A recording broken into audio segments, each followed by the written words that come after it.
Hey everyone, welcome back to the Fantasy Pros Football Podcast with Mike Tagliere, and I'm Bobby Sylvester. You can find us on Twitter at Mike Tagliere NFL and at Bobby Fantasy Pro. Tags, I saw a tweet from one of our listeners yesterday that they lost connection during a draft or something like that. They auto-drafted Anthony Miller in the 9th round, and I meant to say this on the Draft Mistake show yesterday, but if you're doing a live draft, always have players in your queue just in case, because this stuff happens and you don't want to let it ruin your season, right, Tags? Yeah, I mean, Miller in the 9th, I don't think that's the worst thing that could happen to you in a draft. I definitely have seen worse. Believe me, there have been people that have drafted like Deshaun Watson in the 2nd round. Like, that's never a good thing. Oh, man, yeah, that's a lot worse. Yeah, so in the 9th round, that's like a dark territory. That's usually where I'm typically taking a quarterback. So I don't think it's that bad for you. Honestly, I think that once you see Anthony Miller play, you won't be so mad at that. Sure. All right, so most of you probably know our guest today. It's Pat Mayo of the Pay Mayo Experience. You can follow him on Twitter at the PME. Pat, thanks for coming to the show today. Yeah, boys. Thanks for having me on. It's our pleasure. So here's what we have planned. The whole show is going to be about risky draft picks. Some of them are risky, too risky for their ADP, so you shouldn't consider them unless they drop a round or two. Some are risky enough that they've also got high enough upside that you can definitely make a case for them. We'll explain how we feel about each of these players going a roundabout fashion, with each of us sharing, 4 or 5 that we think are risky. So, Tags, I saw someone accused you of a hot take, man. Yeah, on our show yesterday, I said that I would draft John Ross over Kenny Golladay, and when I said it, I didn't think it was a hot take. I mean, but I had a follower tell me that it was the hottest take that he had heard all year, and I was like, wait, what? I was like, oh, so John Ross is the number 2 on his team. Kenny Golladay is playing behind 2 Pro Bowl wide receivers. I'm not sure why this is a hot take. John Ross was a top 10 pick. Kenny Golladay was 3rd or 4th round. I mean, it just seemed like odd to me, but it kind of fits in with what we're looking for. We're going to do an episode next week, and we wanted to let you guys know that we want you to send Bobby and myself, or at Fantasy Pros, wherever you want to send it, just hashtag Fantasy Pros Hot Takes, and let us know what your hot take is for the 2018 season. Bobby, I didn't think this would fall under a hot take. Pat, am I crazy for thinking that John Ross is a better draft pick than Kenny Golladay? Yeah, I don't think it's insane. I think you have made a very compelling case to why Kenny Golladay may not reach those heights. I think people, when they look at talent-wise and they see like a complete receiver, they see more in Kenny Golladay than they do in John Ross, who at this point in time just seems like a guy who's running wind sprints down the field. But to kind of piggyback on your point, like, we're talking about volume here. Kenny Golladay may not outscore Luke Wilson on his own team. Like, the range of outcomes for him is so wide. Like, he could be the highest. Like, let's just say that all of a sudden, talent-wise, he's just better than Marvin Jones. I don't think that's the case, but it's not crazy to think that way. But at least with Ross, if he does stay healthy, you'd have to expect a market share on that Bengals offense of like 20+%. There's no way Kenny Golladay is sniffing that this year. Correct. I think it's crazy. I think it's crazy to think he's going to be better than Marvin Jones. He was a top 5 fantasy receiver last year, right? He's not going to be better than Marvin Jones. Yeah. Okay. I see what you're saying. He does. Golladay definitely has talent right up there with Marvin Jones, probably better. No, he's not better than Marvin. I'm saying talent-wise. Like, Kevin White has a ton of talent. That doesn't mean he's a good fantasy football player. No. I'm going to argue this one. Kenny Golladay is not as talented as Marvin Jones. We'll argue it then. Don't just make your statement. Kenny Golladay was not supposed to be drafted in the 3rd round. Like, the Lions reached for him. He was expected to be like a 5th or a 6th round pick. He wasn't like highly touted. And yes, he has showed off in a few preseason games. Like, I'm not going to sit here and say that Golladay wasn't the preseason GOAT, because he was. Marvin Jones has done it on the real stage over and over, and now he's done it with multiple quarterbacks and multiple systems. Sure. Kenny Golladay is just a hype guy right now. Like, seriously, it's very possible that Kenny Golladay is like just turns out to be a nobody. I think that's a very possible a scenario. John Ross, meanwhile, I think people have forgotten, he is not just a speed guy. Like, if you go and watch the tape on John Ross out of college, he was so good. He opened things up for Dante Pettis there. So it's like you saw Dante Pettis struggle a little bit when Ross left because he was asked to be the guy. John Ross is more than just a speed guy, and I think people are going to see that. I think the Bengals, I think maybe Marvin Lewis finally saw that John Ross can play football because he actually put him on the field in training camp. And then he's like, oh, I guess we can cut Brandon LaFell. Yeah, we'll see what happens there. I just want to say this about Kenny Golladay. What I was talking about wasn't like, hey, I think he might be a better football player. I'm saying athletic profile. Kenny Golladay is a better athlete than Marvin Jones. In fact, I was looking this up on mockdraftable.com, and his number 1 athletic comp, if you can believe it, is Marcus Mariota. Isn't that so weird? That is such a weird one. We've got this tool on our website called who should I draft? And during the season, who should I start? And if you go to who should I draft, just type it into Google and you'll be able to see, like, you can enter in 4 players and it tells you what the experts think. And Tags, I think this might be a real big hot take. I didn't think it was. I thought John Ross over Kenny Golladay was like, yeah, I could see 50-50 being that. 97% of experts have Golladay higher in their rankings. Only 3 of us do. It's me, you, and Scott Barrett. I like being in that company with you and Scott Barrett, so I think we're right on this one, but man, I guess it's a hot take. 97%, Tags. I'm also going to guess that people haven't adjusted their rankings maybe since yesterday. Maybe that's like the lag here, is because before, I would have drafted. Now here's for real. I would have drafted Golladay before John Ross, over John Ross before Brandon LaFell got cut. So that did change things for me. You know, we're also starting our listener leagues up, and Tags and I are both going to be doing a league. We're using Sleeper app, which is incredible, by the way. We'll consider you for the league if you fill out this super short form, fantasypros.com/listener league. This might be the first time you've heard of Sleeper app, by the way, but seriously, just take a minute to go look at sleeper.app, and your mind is going to be blown. This is the sleekest fantasy football app there is. Beautiful interface. The draft board is great. They've got all kinds of custom features, including multi-team trades, easy custom playoffs, easy keepers, easy dynasty formats, rookie drafts. Everything is so clean and easy. And if you want to enter the listener league, fantasypros.com/listener league. So Pat, Tags and I were just talking yesterday about how Christian McCaffrey is a very safe late second round running back. Then it comes out right after the show that Norv Turner could see Christian McCaffrey getting 25 to 30 touches per game. I mean, do you think this means like he returns every kick and punt, he holds field goals? I mean, it can't possibly mean he's going to have 400 combined carries and receptions, right? Well, it's not going to get to that point, because if he starts having 25 to 30 touches weeks 1 and 2, he's going to end up with like 60 total for the year, because he's going to be on IR for 2 weeks. Like, well, let's temper expectations here a little bit. I was super bullish on McCaffrey, as you know, before the CJ Anderson signing, especially after they didn't draft anyone that looked like a viable replacement. Like, hey, if he can just get himself up to like 12 carries a game and then continue to build on what he did in the receiving game, or just keep even with what he did in the receiving game, he could be a borderline first-round pick. But like, I start looking at that territory, and I just don't think that he's going to be a guy that ends up with like 350 touches. That just seems so insane to me based on his body profile type, the type of player that he is, that he's a guy that you want to get into space. I'm not saying that he can't run between the tackles. I just don't think that's the best way to use him in this offense. Yeah. And I do have concerns, like with Greg Olsen back and DJ Moore there now, and Curtis Samuel's apparently fine as well, that I don't know if he's going to be as used in the receiving game, where we see these games where he ends up with like 12 targets. Maybe he averages 7 a game, which is fantastic. But I don't know if the upside is necessarily there. You mentioned like safe player, floor player. I agree with you, but I don't know if I would go out of my way to take him at the end of the second round. Yeah, I think that might be a little too early for me too. I can't possibly see this. I laughed when I saw it, like, this has to be one of those Tavon Austin things where they said when they traded for him, he was going to get 24 touches in a game. Christian McCaffrey is not this player. So if you see this news, don't be like, man, I got to draft him in the 14th pick now. Yeah, and Pat, don't do that. I just want to say, Pat, great point on that. And in terms of Greg Olsen, I think people are forgetting about how he was hurt last year and how he didn't have a major impact. By the way, I mentioned the stat yesterday. I'll mention it again on the show because it applies to McCaffrey and Greg Olsen, I think, the most of anybody. There was not a single tight end running back combo last year who combined for more than 185 targets.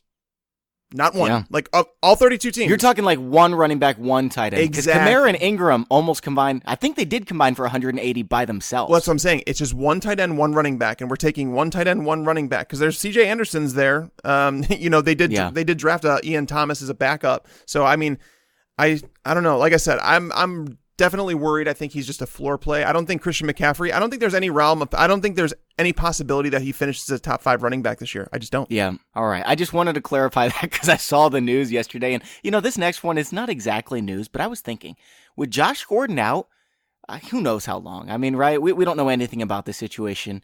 If we did, we would talk about it and we'd be the first people on about it. But I think we might be underestimating the type of season Jarvis Landry could have if Josh Gordon is out for an extended time. I mean, Tags, I have 0 shares, even in best ball leagues. Is this going to be a mistake? I don't know. I don't think so. I think Josh Gordon's coming back because I think they would have signed Des Bryant or at least brought him in for a visit if Josh Gordon wasn't coming back. And I think this rumor is going to turn out to be true, that Josh Gordon just wanted to get away from the whole Hard Knocks thing and that the cameras in his face just wasn't good for him. Pat, have you heard anything about this? How are you feeling about Jarvis Landry and the Browns wide receiver core?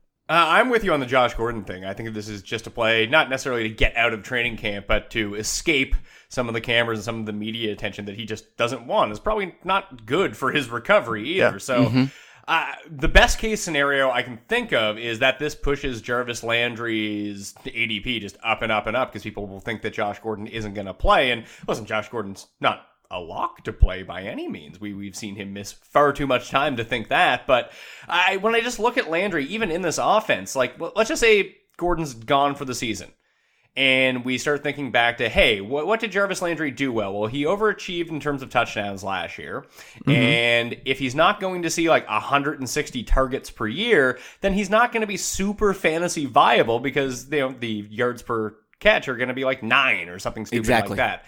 And when you take him out of especially like a Cutler type offense where he had no problems just checking down to Jarvis Landry every single time. And then you bring in Tyrod, who tends to actually throw quite a good deep ball, but he doesn't throw that often. It's just because he's going from the Bills to the Browns, I don't think the Tyrod's going to start dropping back 45 times a game. So on a lot of these shorter routes where he could find Jarvis Landry for a 4-yard completion like Jay Cutler would, or even Tannehill before him, Tyrod's just going to take off and run in that situation. So I just don't think with Gordon, without Gordon, that Landry's going to produce enough volume to make him a top flight receiver. Like I think right now I have my tier 5 of receivers. That's like 32, 33. Like he's fine.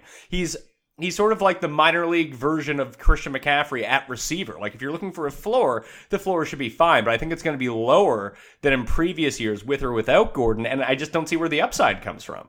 That's a perfect way to put it. And I agree with you. I mean, they've got Corey Coleman, they've got David Njoku, they've got Duke Johnson, they've got Antonio Callaway. They've got all these guys, and he's going from a perfect situation in Miami with really nobody else. I mean, Kenny Stills, sure, Devontae Parker, sure, but it's nothing like Cleveland. And Tyrod Taylor's going to throw the ball, 520 times? Maybe. So I don't think the targets are there for Jarvis Landry. And right now, his consensus ADP, this is something you can see on our site. If you just hover over NFL on the homepage, you can go down under draft research, ADP consensus. You can see the consensus ADP from 6 sites, so all over the place. You can see the MFL 10s, he's being drafted 42nd overall. In another site, he's being drafted 71st overall, but on average, he's being drafted 53rd overall, wide receiver 23. So when Pat says he has him, around wide receiver 33, that's where I've got him too. What we're saying is he is nowhere near as good as where he's being drafted. Well, yeah, just like sure. I look at some of the guys that I have ahead of him in that tier. So he's at the back end of the tier. I have like Garcon ahead of him, Crabtree ahead of him, Golden Tate, Corey Davis, Randall Cobb, Jamison Crowder. Like a lot of similar profile guys and what you expect them to do, but with the opportunity for a higher market share and potentially to lead the team in targets, which Landry might do. But don't forget, Duke Johnson was playing a lot of slot last year too, and Hugh Jackson. You're right, yeah. And Hugh Jackson's a moron, so they might just do that. Yes. I'm so glad to hear you say that, man. We've got some mean tweets from people when we call Hugh Jackson a moron. But let me guess, sad Browns fans, because I don't think they're happy. Who knows, man? Well, just this whole Browns thing. I hope the Browns are good. I feel bad for their franchise, that they deserve something nice in their life. And maybe after LeBron leaves Cleveland, maybe all the mojo gets transferred onto the Browns. But people are like, oh yeah, fringe wildcard team, the Browns. This offense is devastating. First of all, this defense is better than this offense, and if they win more than 4 games, I'm going to be stunned. 4? Oh, man, I think they'll win 6. Everyone is projecting them so highly. Don't forget, this is the Browns. They will win. Yeah, they won 1 game in the last 2 years. That's the thing, Pat. They will win more than 4 games if they fire Hugh Jackson after week 2. Agreed. Great call. Agreed. Yeah. Otherwise, 4 games, that's probably right. I don't know, man. Seriously, Hugh's got to go. He will hold this team back. The worst fear for Browns fans, if you're listening, is that they go 6-10 and they say, well, we improved, so we're going to hang on to Hugh. That's the worst absolute possible scenario for you guys. It's like a Jeff Fisher scenario. Oh, horrible. Those 2 guys, man, are so bad. Is Hugh Jackson like the homeless man's Jeff Fisher? Cleveland wishes they had Jeff Fisher. I don't know about that, dude. Jeff Fisher's still playing like 1950 football. Oh man, he's probably playing it on like his electric football game John right Fox. now. Oh, can I throw something out here to you guys just very quickly? It's on that sort of same vein of like 1970s football. That news came out about the Raiders, and that's how they're practicing. Am I crazy to think that because John Gruden is... I don't know because we haven't seen him coach yet, but I'm going to guess that he's probably going to be somewhat of a throwback coach, that when we see his offensive scheme, it seems a bit dated, that all of a sudden that makes Marshawn Lynch a very attractive option. I love Marshawn Lynch anyway. He's my number one player that I'm drafting this year. But he's the guy I have the most shares of too. Yeah, wow. You're like the fourth person to come on this show and say that. Mm-hmm. So I don't know. Maybe I'm doing something right. Actually, here's the thing about Gruden. If you're agreeing with me, you're doing it wrong. If Gruden changed a ton this offseason, I could see him playing that throwback football. But, I mean, Tags, what's the stat you had? Like, he doesn't do that. He never does, right? Yeah, people like Gruden. I think this is all a media ploy. Like, bringing in Jordy Nelson, bringing in Martavis Bryant, having Amari Cooper. I know that they say they want to run the ball, but I think they would have drafted a running back if it really meant that much instead of bringing in, 30-year-old Doug Martin to run alongside 33-year-old Marshawn Lynch. I like Lynch for his price. He's fine there. I think you could actually grab Lynch and Martin, and you have the backfield. You kind of you play whoever it is, because there's rumors that Doug Martin's going to get more play than people think. But I think this is a play because John Gruden, the last 8 times that he's coached an NFL team, none of them ranked top 10 in rushing attempts. None of them. So he was never a run-heavy coach. Even looking at Greg Olson, the new offensive coordinator, he has never ever been a run-heavy coach. So I don't know where it's like these guys just changed. And again, why would you announce this to the world? I think it's a play. I think John Gruden has learned the media. I think he knows what he could float out there. He knows what's going to come back to him. And I mean, he talked about Amari Cooper catching 120 balls. I mean, we have to figure out which way you're going, John. So I'm fine with Lynch at his cost, but if he starts moving up into the range of guys like Ronald Jones, I'm out. He's also never had the 2 strongest running backs in the world like Marshawn Lynch and Doug Martin. Doug Martin may be like the worst player in football, so I'm not even concerned about Doug Martin. He's really strong. He might be as strong as Christian McCaffrey, which is really strong. The strongest ever? Yes. The strongest 5'10" guys in the world. Well, his next move is to change his name to like Magnus von Magnuson and get one of those strongman competitions. Yes. All right, guys. One more thing before we really get into the meat of the show. Another receiver I'm starting to come around to, and we just mentioned him, is Jordy Nelson. I feel like I'm doing something wrong here saying Jordy Nelson, but apparently he's looked great in training camp. No. I don't know what to think, Pat. What's your take on him? No, Jordy Nelson is washed. The best thing they can say about Jordy Nelson is that he's running like he's 28 again. No, thanks. But he was a top 5 wide receiver when he was 28. He also had Aaron Rodgers throwing the ball when he was 28. I don't see, again, like Jarvis Landry, I'm just second guessing myself on a lot of takes that I've had the whole preseason. Like, okay, maybe I did something wrong here. Why is everyone so high in Jarvis Landry and Jordy Nelson? Bobby, turn off the news. Turn off the news. Okay. I'll just stick with my rankings. I think they're fine. Listen, the ability to adjust is fine, but you can't go down with the ship. You're going to be wrong. Be spectacularly wrong. That's how you win and lose fantasy football. That should be the title of this episode. Be spectacularly wrong. Love it. I love it, Pat. But like, if you're going to win a fantasy league, like if you play in people do this all the time, and I like best ball leagues. I think they're fun, but like at the same time, like it's the same guy who releases like a DraftKings column and like he likes everybody. It's like, oh, perfect. Yep. People start talking about these best ball leagues. Well, I've drafted everyone. I like everyone. I can't be wrong. Like, be wrong. Like most people that are playing are not playing best ball leagues for the first thing. Like, people aren't doing drafts in May. That's all industry stuff. So if you're actually doing this to help people try to win their leagues, it's 1 versus 11 other people in a head-to-head weekly format. That's how the majority of people play. And if you're not first, you're last. So we're going to talk about these risky guys, and sometimes you need to reach. Sometimes you need to gamble on these guys because you need that upside if you're actually going to beat everyone else. I'm not drafting Jordy Nelson anyway. I mean, that would mean I'd have to take him ahead of Jamison Crowder, and there's no chance that's happening. Oh my God, he's going ahead of Jamison Crowder? No, but right around the same range. Like, isn't that isn't that stupid? After hearing the 28-year-old comment, people might draft him over Jamison Crowder. It might happen. Which is nuts. Jamison Crowder is such a good pick. Anyway, guys, we've got another giveaway going on for our listeners thanks to pristineauction.com. We're giving away a signed David Johnson jersey to one of our listeners, and what you have to do to enter the drawing is find our podcast on iTunes, subscribe and review it. Take a screenshot and send it to us at contest@fantasypros.com. It takes like 30 seconds to do. You can win a signed David Johnson jersey from Pristine Auction. And if you haven't used Pristine Auction before, you're going to love it. They have all kinds of items for your cave. There's definitely something for everyone. They've got hundreds of auction lots that end daily, and everything is guaranteed authentic by the most trusted sources. You probably won't believe just how affordable items are on this site. Pristine Auction is quick and free to register. You only pay when you win. And lastly, please make sure to let them know Fantasy Pro sent you their way. That way they can keep doing these giveaways for our listeners. That's pristineauction.com, PRISTINE. Tags, I saw this beautiful satin blue Dak Prescott signed Cowboys helmet with your name on it for the collection. I am not getting a Dak Prescott helmet. You have to get a Cowboys one. What are you going to do? I'm going to get the guy that belongs in the Hall of Fame. That's Tony Romo. Okay.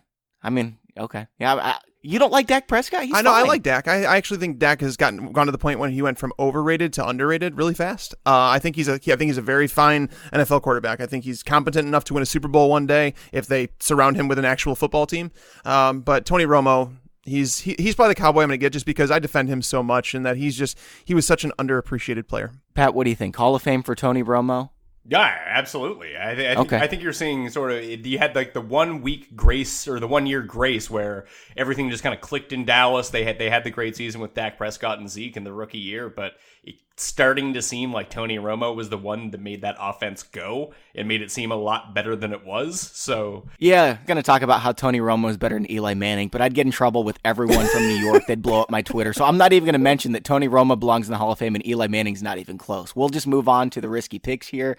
And what we're going to do, like I said, roundtable fashion. So we've each got a handful of players to talk about. And Tags, I'm going to let you go first here to kind of set the pace. Then we'll move on to Pat. Who's your first risky player? I mean, it's got to be Deshaun Watson. I just started at quarterback just because it's always the first position when you pull it up or whatever. And Deshaun Watson's the most risky pick in fantasy football this year, considering. And when I went through my players here, I went through players based on their ADP. So you're not going to find a guy that's risky down in the 12th round. It's just not going to happen. Deshaun Watson being drafted as the number one sometimes quarterback over Aaron Rodgers blows my mind. You're essentially saying he's going to continue exactly where he left off last year, coming back from the torn ACL, playing behind the worst offensive line in football. The defense is going to get better. They're going to actually want to slow down the pace a little bit with that offense this year. So Deshaun Watson just way too risky for me, man. Man, I was going to write Deshaun Watson, but again, like I've done several shows, I didn't write him down because I knew Tags was going to say him. Like, we were both so low on Deshaun Watson, and I don't really know if he's super risky. Like, I don't think he's going to finish outside the top 14 quarterbacks like we've seen other, Matt Ryan do last year when he was being drafted, number quarterback 2, quarterback 3.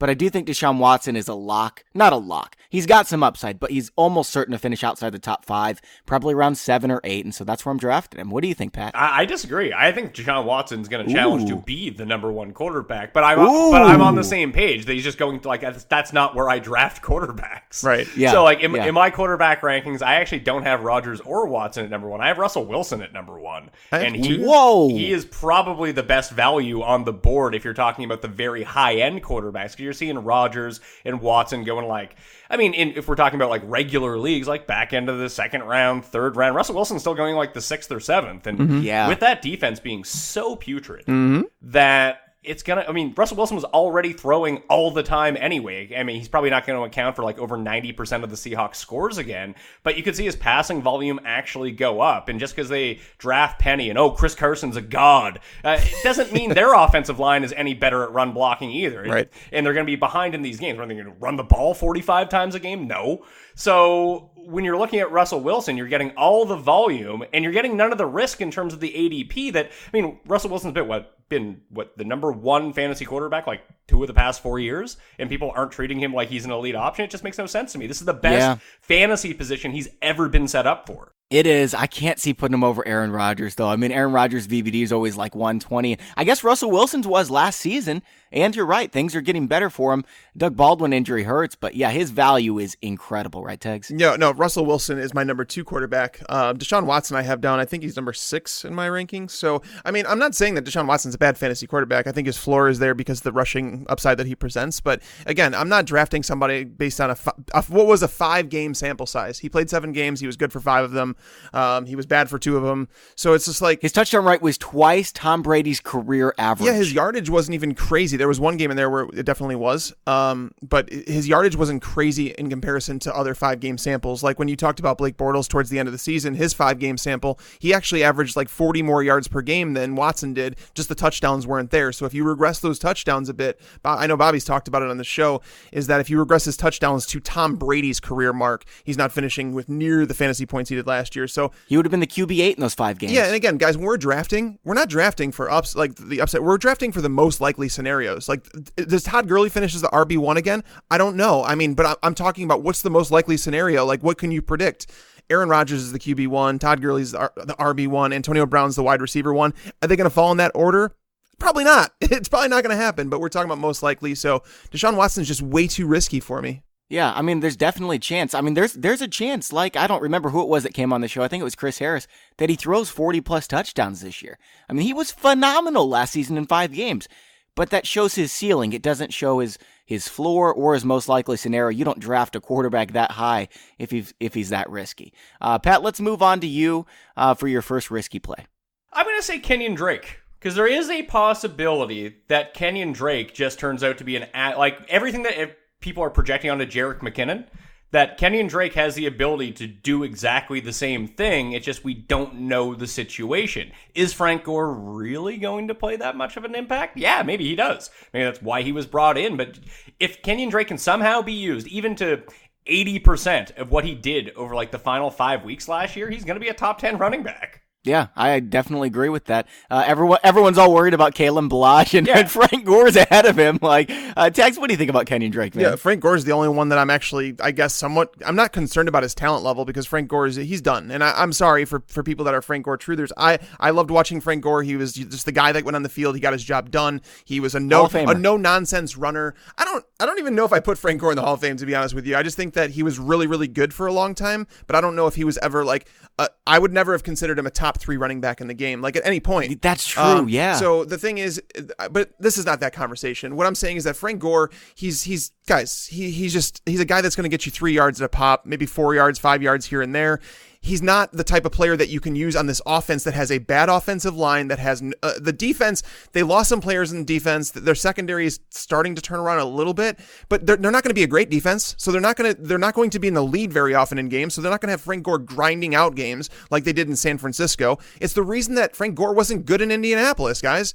Kenyon Drake showed that he could play behind this offensive line. He knows the offense. I'm not worried about Drake, but Pat, you're absolutely right. You are absolutely right. He is risky, because why do you sign Frank Gore if you're not going to bring him in to at least carry the ball 8 to 10 times a game?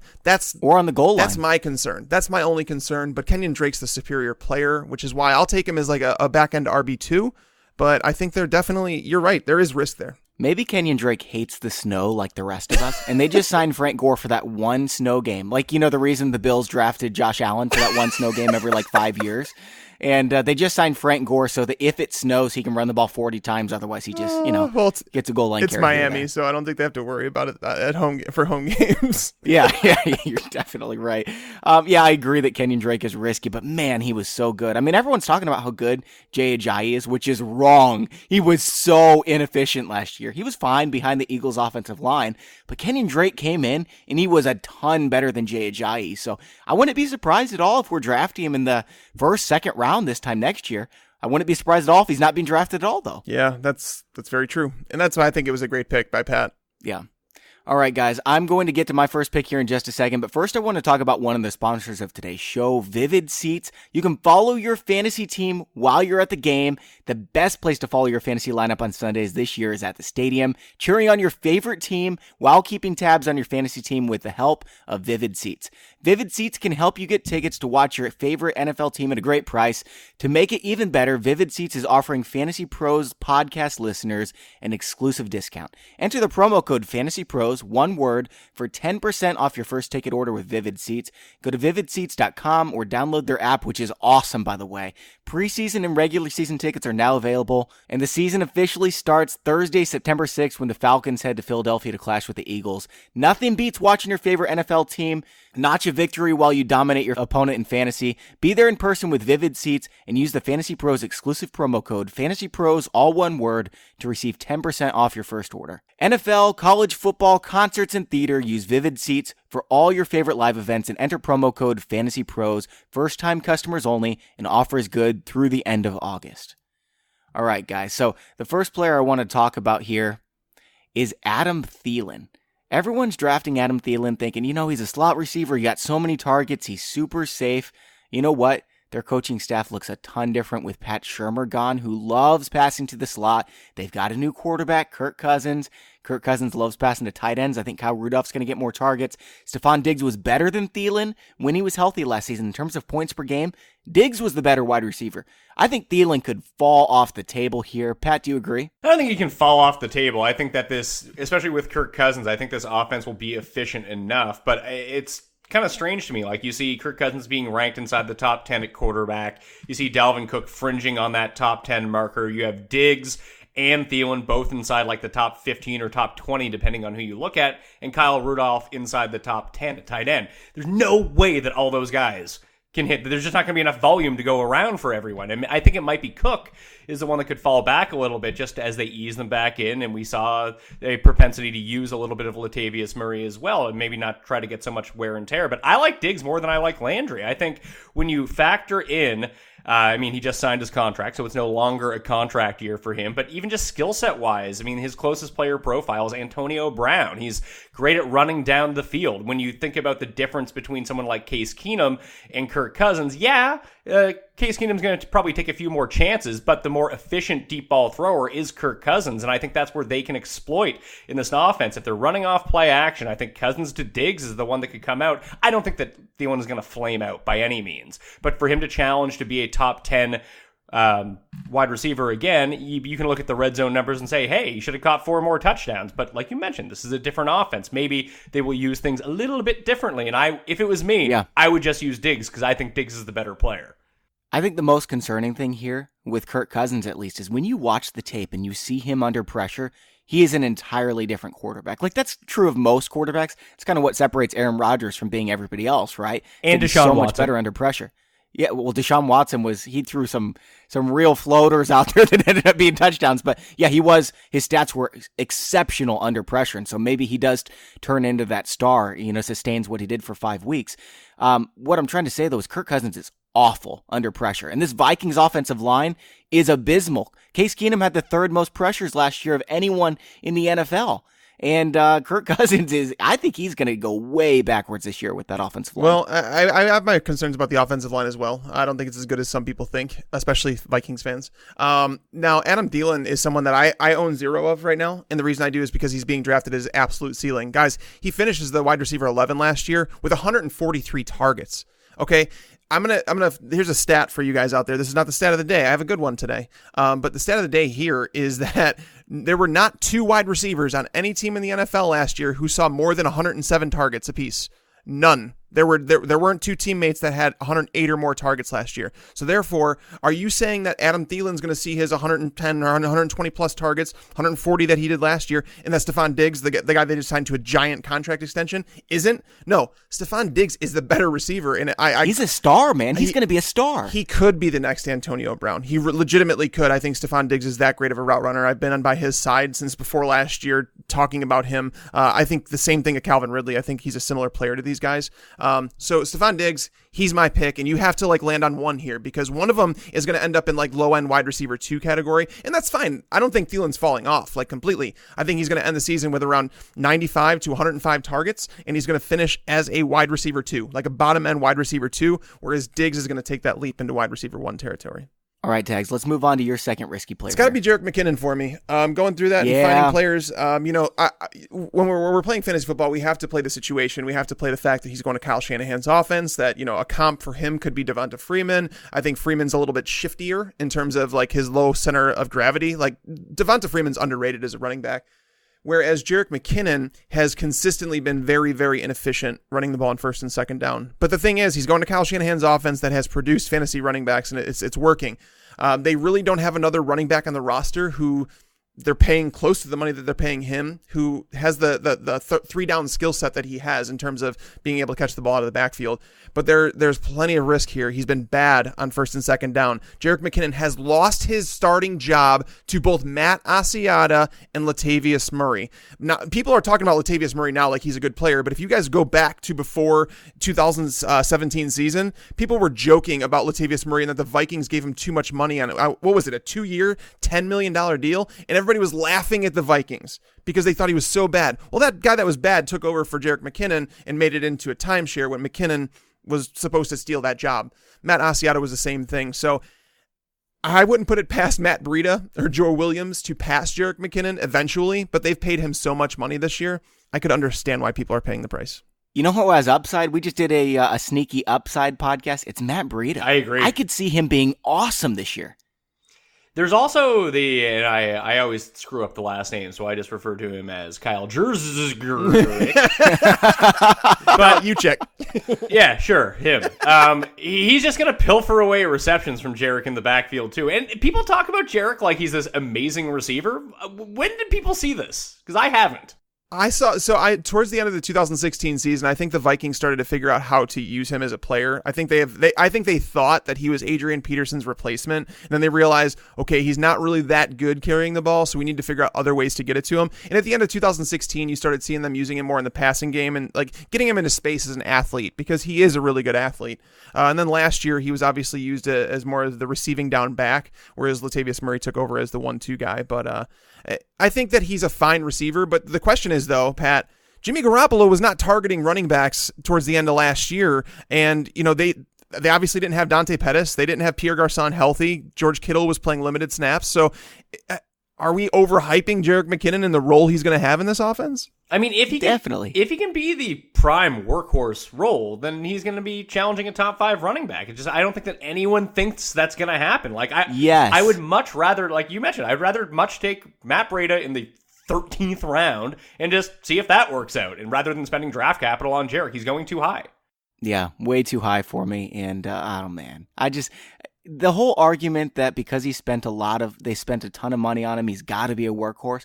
No, they spent a ton of money on him because they think he's their best running back. That doesn't mean he's going to be a bell cow running back. Plus, it's Kyle Shanahan. Does he do that? Did he let Devontae Freeman run the ball 350 times? No, he didn't. And Jerick McKinnon is not going to be that guy either. So stop expecting that. That's not who he is. Like even in my rankings right now, I have Freeman over Jerick. I think that Freeman's just a better pick. He's a safer pick, and he could potentially garner as much of the workload. And if Sarkisian just says, you know what, you're better than Tevin Coleman, you get all the work, and he ends up with a 70% share, that's an optimal situation. And the draft capital that you have to invest in Freeman is not the same as Jerick.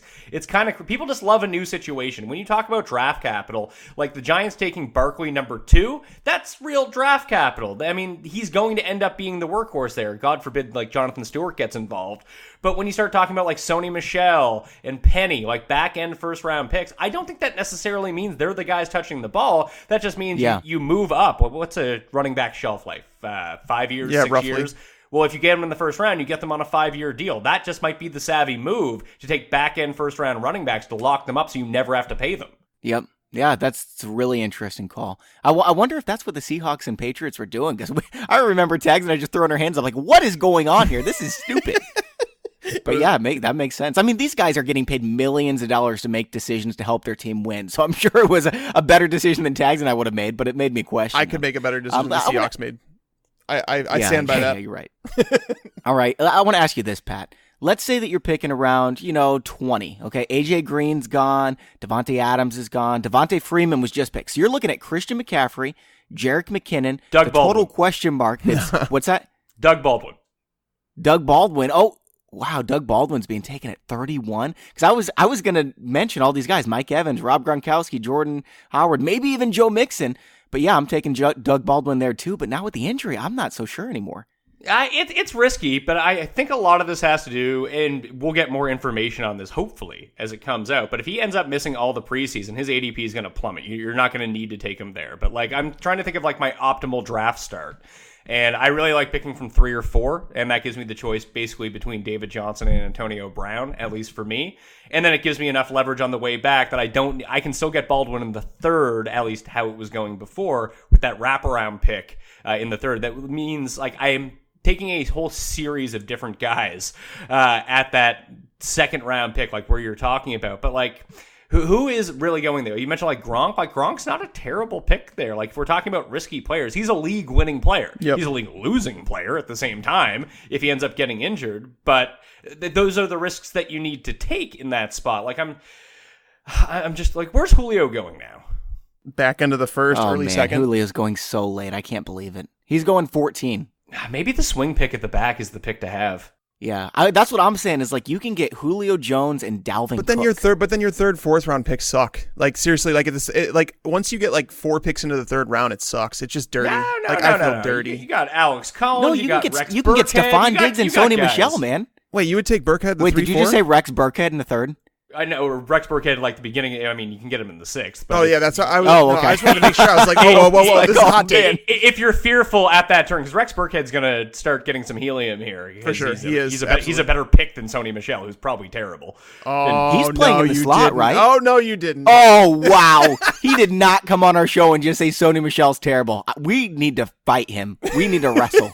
You guys. Who did really we have on yesterday? You guys really want to fight me? Really? I don't want to fight anybody. I just want to talk football. But seriously, Sony Michel, I like. Do Canadians fight, man? Like even about GSP, fantasy football. GSP like fights. The only thing to really fight about. Dude, I mean, we don't have guns or anything like that. Fist fight's all we got. Okay. Just don't touch the Well, face. we will schedule a fight with you about Sony Michel.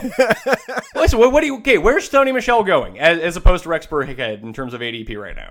Sony Michel is ADP 57 consensus. Let's see, Rex Burkhead, which is way too low, by the way. It's like 20 picks too low. Rex Burkhead. I think you could draft both of them, to be honest with you. And that why would you want to start both of them? Because they're both going to have fantasy. I think they're both going to finish as top 36 options every week. It's kind of like Deion Lewis and Rex Burkhead last year. Oh no, man! Like Sony Michel.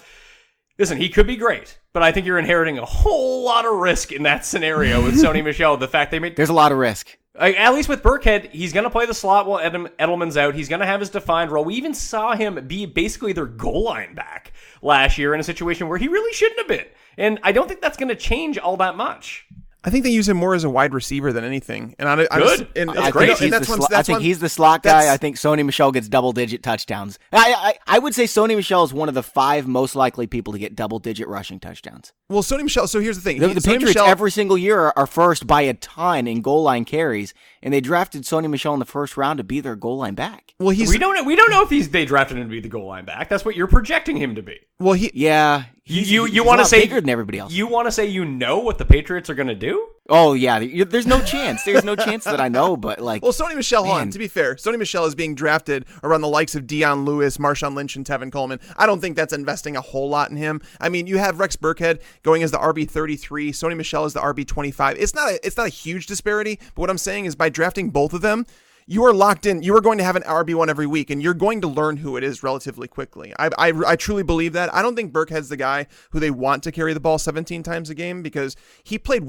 extremely well in his role last year, but they did give that role to Deion Lewis because I think they know what they have. And then James White in the playoffs. Right. James White. I don't even want to talk about James White. Like I felt like he was such a good sleeper last year, but it didn't pan out. But seriously, someone is going to produce of these two, Michel or Burkhead. I'm okay with both of them, honestly. I think Burkhead's going to be a flex play. I think Sony Michel could be an RB2. I see. I think that Burkhead's going to end up outscoring Sony Michel by the end of the year.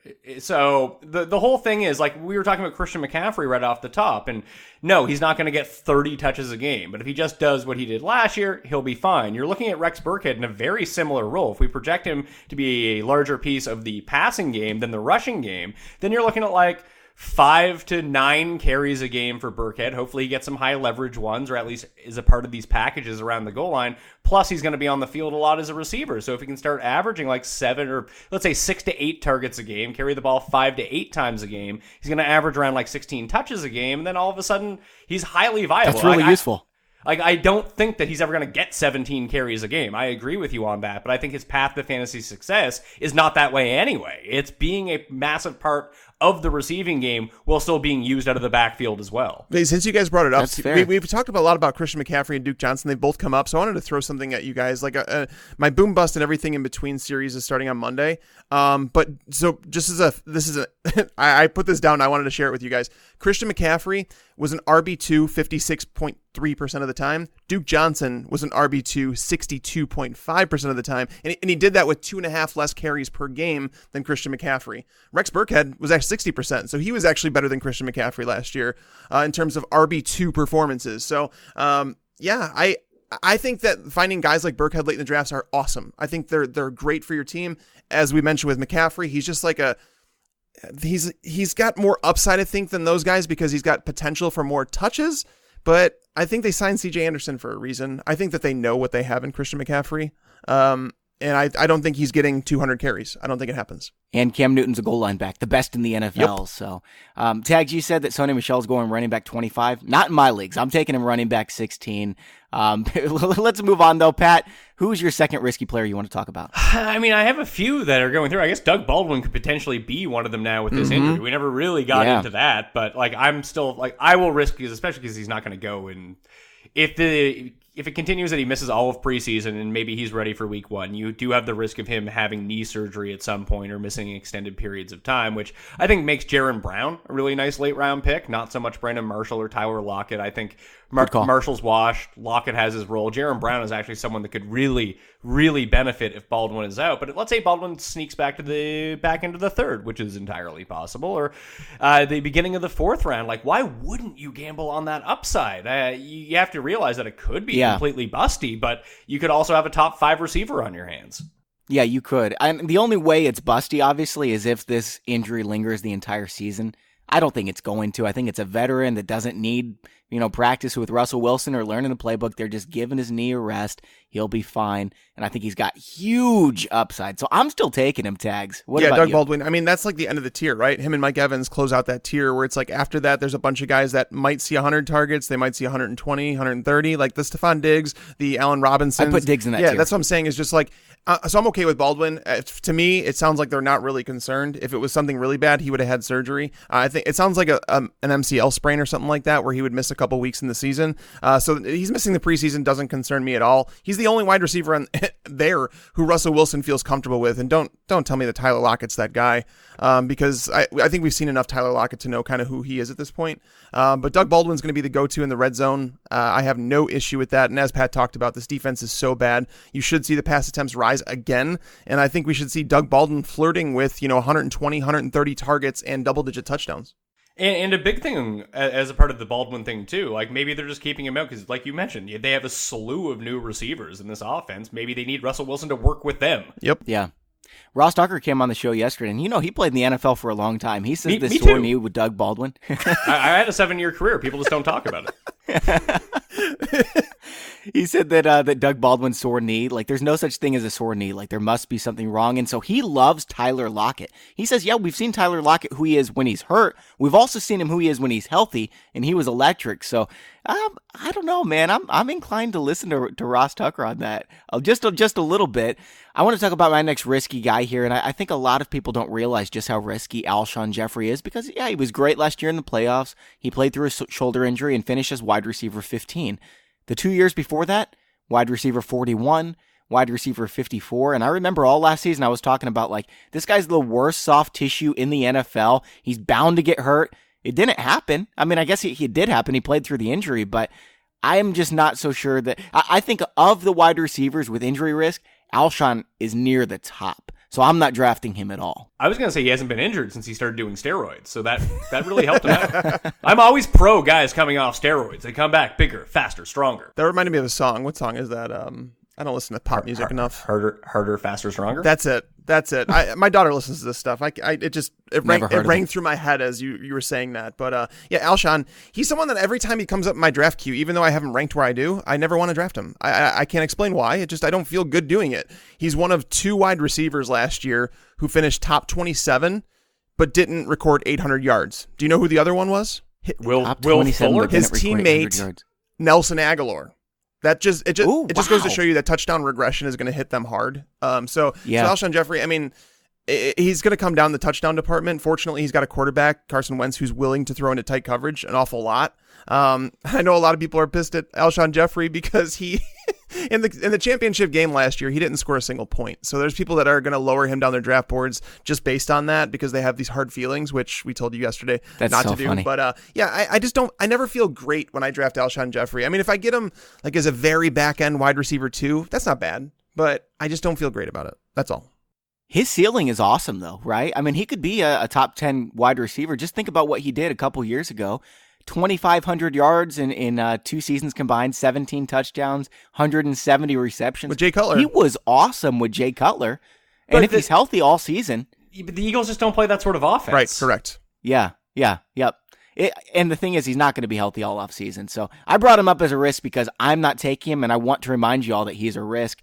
Tags, let's move on to your number 3. In fact, why don't you throw 2 of them on here really quick so we can get 4 in each before the show ends. All right, so Derrick Henry's one of them. I don't think that's a secret. I think that when you draft him, you know that you're taking on risk, but you're hoping for the upside that he can present.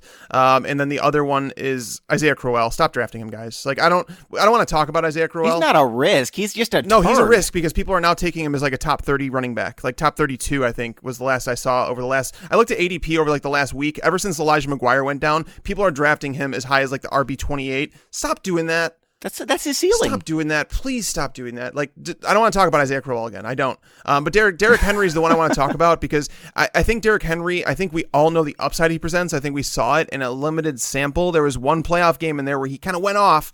But looking at his entire slate of games last year, he was very, underwhelming, I would say. We've seen flashes of what can be great.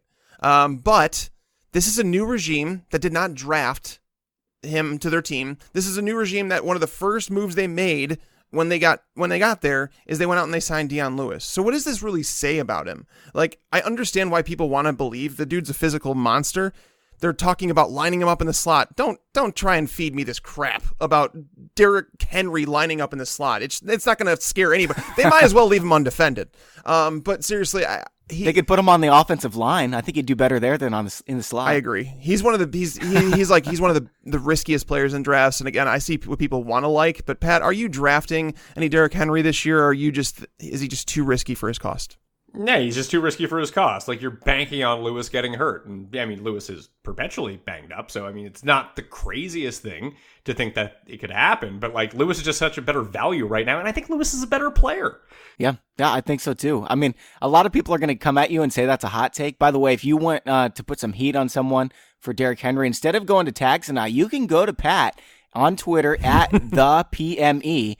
Because we're really sick of hearing, that it's a hot take that Dion Lewis is better. Oh, well, you see, you guys are just dealing with the football stuff. I still got golf on the go right now. Oh, yeah. So people in golf is far more riddled with variance than football is, shockingly enough, that, you can be wrong about a lot of things, about some really, like, if David Johnson doesn't get hurt, he's a top 5 running back. That doesn't mean that Dustin Johnson can't come last in a tournament in any given week. Yeah. Mm-hmm. Oh, hey Pat. I know that we're not a golf show, but I think everybody could appreciate this one.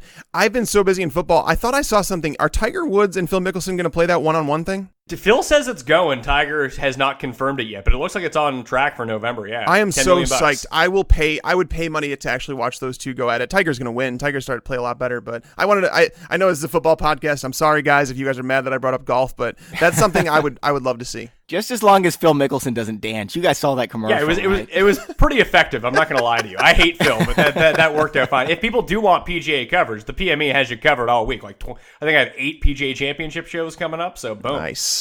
Oh man, something about him, Phil Mickelson, just kind of reminds me of Jay Cutler. Oh no, Phil's a good dude. Phil's an awful dude. Jay Cutler's a great dude. Have you been watching Very Cavallari by chance? Oh god, Jay's the best. Jay is awesome. He is so good. So good. I told Bobby to watch it. I only watched the first episode. I don't watch TV, man. I watch like the Cosby Show and Dick Van Dyke Show. I don't watch No, I watched the first. How old are you? 29. That's like, what is going on here? No, but Jay, I only watched the first episode because I can't watch the girls like his wife and the girls I can't do that. That's just too much drama for my world. But Jay was fantastic, and I watched the little cut-ups of Jay on that show. And if you haven't seen him, check him out because Jay is everything you'd hoped he'd be. This was a detour I did not expect to take. Let's keep moving on. We'll go 2 more risky players from Pat, and then I'll give my final 2. All right, so another one for me is Tyreek Hill. We all thought he would fall off a cliff last year, and it just simply didn't happen. He continues to score all these touchdowns from long distances, and it makes a lot of sense because he's so goddamn fast. And can it continue to go with a new quarterback in place, the offensive coordinator gone, and now you're bringing in Sammy Watkins just to take away more overall market share from Tyreek Hill? I have such a problem, and this is a true risky pick, an upside or downside guy, but the week-to-week consistency for a head-to-head redraft league just isn't going to be there. Like, again, if you want to play best ball, that's fine because you're going to get those big weeks. But imagine drafting Tyreek Hill as like your second wide receiver, and he's going to put up weeks where he has like 3 points. There's a lot of people drafting him as their number 1 wide receiver. He's the number 10 receiver off the board right now. I've got him at 20. Tags, where do you have him? I have Tyreek Hill at 15, 16. Like, that's where I think he lives in my rankings because as a wide receiver too, it's like it's hard to find guys that'll produce every single week and that that. He's going to give you upside. Larry Fitzgerald, Demarius Thomas, Golden Tate. No, it's not. Well, hold on a second. So those are guys that are they're boring wide receivers. Now they're not going to win you a fantasy league. Those are guys that are not going to win you one, but they won't lose it either. So it really depends on how you're building your team. If you're one that's risk averse, do not draft Tyreek Hill. If you're someone that is okay with the ups and downs and you feel like you can get stability with your wide receiver 3 or whatever, and you can get Tyreek Hill as your wide receiver 2, I'm okay with that. But again, he's being drafted as the wide receiver 10. That is wide receiver 1 territory. So yeah, I will own 0 Tyreek Hill this year. But like I will draft Sony Michel before Tyreek Hill. Sorry, Pat, go ahead. I have Tyreek Hill at 23 at receiver. Like I think there's like a non-zero chance like Sammy Watkins blows him out of the water in this offense. I actually think it's possible too. But Sammy Watkins, the fact that it's his first year in the offense and that he hadn't had any experience with Patrick Mahomes just yet, that's my only thing that I think could hold Sammy Watkins back. Because I've been on record to say I think Sammy Watkins is the more complete NFL wide receiver. And that's a hot take to most, but I actually like Sammy Watkins an awful lot. If anyone tells you that's a hot take, they're wrong and lying. I've been told that Tyreek Hill's like the best wide receiver of all time. Seriously, of course you have. Seriously, I have. I don't. I believe it. There are people who think that stuff, right? Yep, no. And by the way, if you're listening and you're one of those people that tells me because Tyreek Hill is so fast that defenses can't contain him, why aren't you drafting John Ross as a top 10 wide receiver? Oh, that's right, because speed does not account for that. Doesn't mean you're a complete NFL wide receiver. Stop it. Stop. All right, Pat, what's your second one here? I guess my second one here is my main man, Gentleman Joe Mixon. I just don't think he's good. Oh yes, Pat, we are best friends. Forget what I said about fighting you about Sony Michel. We are best friends now. I get the volume is going to be there. I get that he's going to get a chance to crack it. And yes, he was a rookie last season, but the Bengals coaching staff is just inept, so I don't think anyone's getting better by being on the Bengals. The offensive line has improved, but it's still not great. This offense isn't going to be spectacular by any means, and I'm not going to lie to you, the offense looked a whole lot better when Gio Bernard was back there than when Joe Mixon was back there. Yes, they did. That's right, baby. Gio Bernard was a top 10 running back when he was a starter, by the way. He's going too high for me. I'm not saying he's going to be a colossal bust. I could be completely wrong. But again, hey, I'm not scared to be completely wrong on things. But with Joe Mixon, like, this is more of just me evaluating and watching the Bengals offense and being like, and listen, I'm no NFL scout, and I always find it funny when people on the internet are like, oh, I've really broke down the film. Some people are good at it. Some people just lie about doing it. I'm watching the Bengals offense, and Joe Mixon, like, you see glimpses of it every now and then. But I just don't think he's going to hold up as a 20-plus touch guy that's going to be effective in an offense. I just don't. He could be the best running back in the world. I mean, I don't know, but he was really bad last year, and they've got Marvin Lewis. And Gio Bernard, I think, is going to get work on third down. Tags, you love Joe Mixon, though, so why don't you have the last word here? I do, and this comes down to talent in terms of like the player himself. And granted, did he play well last year? No, and I think that some people are stuck on the fact that they drafted him so early in the fourth round, third round, whatever, and then he disappointed, which I told you not to draft Joe Mixon last year. But this year, I'm telling you to draft him. Talent meets opportunity, and if there is a concern, Pat, it's about the offense in general. It's about the offense not being able to score enough touchdowns to be able to move down the field under Marvin Lewis. I keep saying Marvin Jones. Marvin Lewis. But Yeah, but Joe Mixon's talent level in terms of 3-down skill sets, he's one of the best in the game. And like coming out, he was never going to be like the best running back in terms of yards per carry. That's not who he is. But the thing is, the people that tell me that Gio Bernard, played better behind when he took over as the starter and his yards per carry was higher. Looking at it, Gio Bernard faced an NFL low, and it wasn't even close. There was nobody within 4%. 12% of the time is how often he saw 8+ defenders in the box, which means the teams were legitimately saying, Gio Bernard, we're not scared of you. And that's a great stat That's tag. what I'm saying. When you see a light front, 7 or less in the box, you're going to run for more yards per carry. Whereas Mixon, it was double that. It was at 26%. So you can't compare the two. It's not apples to apples. But Joe Mixon, I think what people forget most is that he's a better receiver than he is a running back. So for Gio Bernard to take that role, it's going to be difficult for him because Mixon is a bigger presence. He should be able to throw a body in front of a blitzing linebacker better than Gio Bernard would. The Bengals have already told you what they think of Gio Bernard because they've drafted 2 running backs in the top 3 rounds since he's been on the team. So they don't want him to be the guy. They drafted Mark Walton to be the replacement for Gio Bernard. Mixon is the guy. And if there is concern, it's the offense, which is why I wouldn't take him before like the end of the second round. So I understand that. Oh, that's so early. But end of second, beginning of third, I think he belongs in the conversation with guys like Jerick McKinnon. I bet you Alex Collins outscores him this year. I'll take that bet. Huh? Deal. Are we doing? So are we going to do PPR? Yeah, we'll do PPR. All right. I'll give you the advantage for greatest running back receiver of all time, Joe Mixon. All right, here's what it comes down to. If Tags is right, America is better than Canada. Can't we just do this for money? Oh, yeah, I'm down with that. All right, yeah, we'll just, John, take that part out. All right, hold on. No, leave that part in, John. Actually, Kai Clinton's the one doing this podcast nice. today. Well, keep it all in. Shout out Clinton, shout out everybody.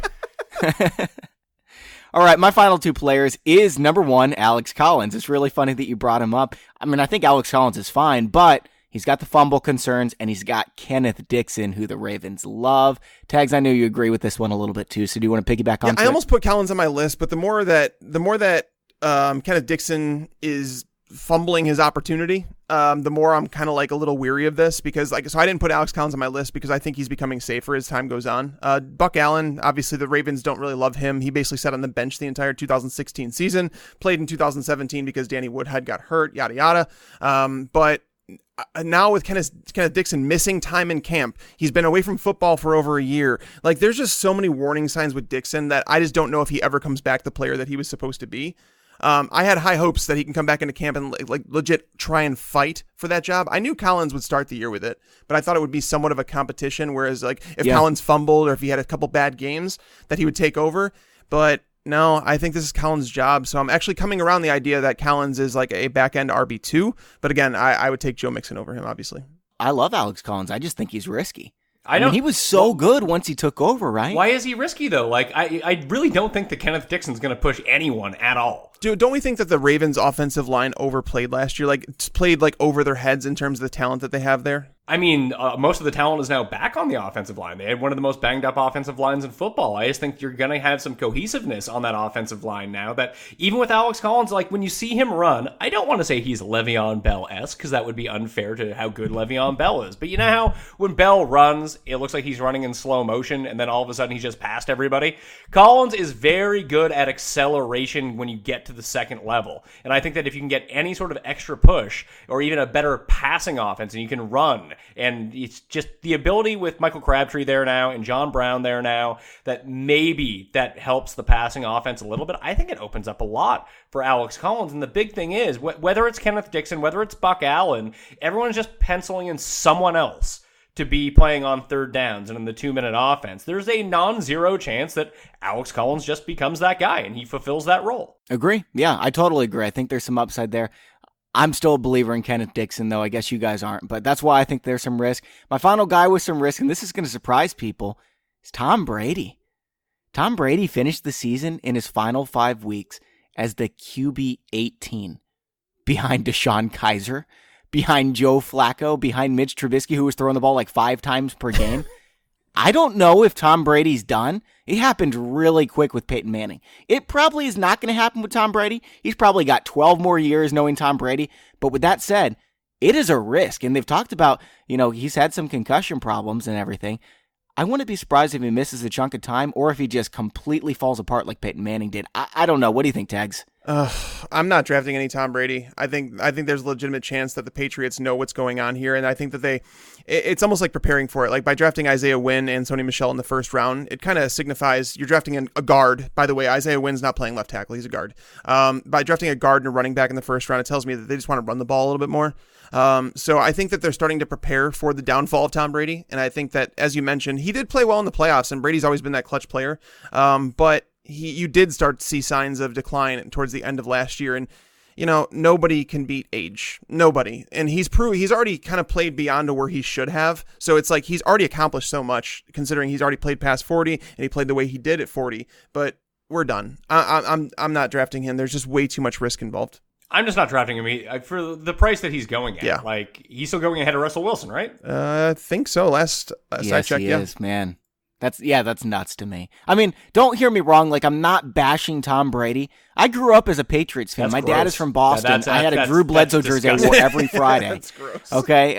But the thing is, it's going to happen eventually. Tom Brady's the most accomplished quarterback ever, but this is going to happen eventually. You have to get your hands around that. I think Brady's going to be fine this year. And especially because, like, when you look at the options that they have. So what's this offense going to look like? It's going to be a lot of quick passes, a lot of running, and you can still pile up a lot of fantasy points that way. But he might be on pace for, let's say, almost a Drew Brees-esque season from last year. Maybe slightly better because the Patriots' defense isn't very good, and that will keep the Patriots having to score, and they won't be able to just turn it over to Ingram and Kamara and just pound the ball up the middle because they're up by so much, and the defense can actually hold for once. So I think Brady, just fantasy-wise, will be fine, but you're going to have these down weeks where, like you mentioned, if Sony Michel ends up getting double-digit touchdowns, those are just fewer touchdowns that Tom Brady's going to throw for. So I think there's a ceiling with this, and I'm not too concerned about his receiving options. Like, I'm not down on Gronk by any means. Clearly, I like Rex Burkhead, and a lot of that has to do with what his receiving prowess might be. I love Chris Hogan this year, but it's a situation where, yeah, you still have to factor in that drop-off because of age. I don't think it all comes at once with Brady. Like, when you see Brady, I mean, people mock the TB12 stuff, but, like, he's in fantastic shape. And the guy's just doing football all the time. And I think this offense has been structured around what his abilities are right now, and it tries to highlight all of that. When we talk about Peyton Manning and where he fell off a cliff, I mean, the guy had, like, 5 broken necks. Tom Brady hasn't really gone through that. Yeah. All right, Tags, you want to close us out with stat of the day, Yeah, man? so my stat of the day, it's going to involve a little trivia for you guys, actually. There were 3 players who finished with wide receiver 3 numbers more than 60% of the time last year who are being drafted outside the top 36 wide receivers. So they were wide receiver 3s 60% or more last year, but are not being drafted as such. 2 of them are actually going outside the top 50. Do you guys know any names like who you'd take a shot at here? Kenny Stills? No, he is being drafted. He was not, in terms of wide receiver 3 games, no. Overall fantasy points, he would have finished there, but no, not consistency wise. Ted Ginn. Nope. So the first one's Devontae Parker. Devontae Parker was a wide receiver 3, 61.5% of the time. Oh, you're talking about guys who, like, miss some time, too. No, well, so, like, these guys have all played a minimum of 10 games. Okay. Yeah, so it's not. So is it at least wide receiver 3? Yes. Or is it wide receiver? Okay. At least wide receiver 3 numbers. So Parker was the first one. He's being drafted as the 37th wide receiver. The next one, guys, Marquise Lee, 61.5% of the time he was a wide receiver 3 or better. He's being drafted outside the top 50. And Mohamed Sanu, 66.7% of the time. So 2/3 of the time, Mohamed Sanu was a wide receiver 3 or better, yet he's being drafted as the wide receiver 62. That's a great stat, man. Those are really good. Wow. Yeah, that's crazy in terms of Mohamed Sanu. Not many people realize that, but he does play a different role than Calvin Ridley. While Ridley's going to take away some targets, Mohamed Sanu has his role in that offense. Yeah. All right, guys, that's all for today's show. Pat, it was a great pleasure having you on. We had lots of fun, and I'm glad that we're best friends now. Yeah, this is what happens when you hate Joe Mixon. All right, guys, and remember, we've got a signed jersey giveaway from Pristine Auction. It's a David Johnson signed jersey. Go to fantasypros.com/contest if you want to enter. And thanks to the sponsors of today's show, pristineauction.com. When you see what they have, please make sure to let them know Fantasy Pros sent you. That way we can keep doing these giveaways. And thanks to vividseats.com. Also, you can enter the promo code FANTASYPROS, all one word, for 10% off your first order with Vivid Seats. Follow your fantasy team while you're at the game. For Mike Tagliere, I'm Bobby Sylvester. Thanks for listening and enjoy your football. I just wanted you to watch me dissolve.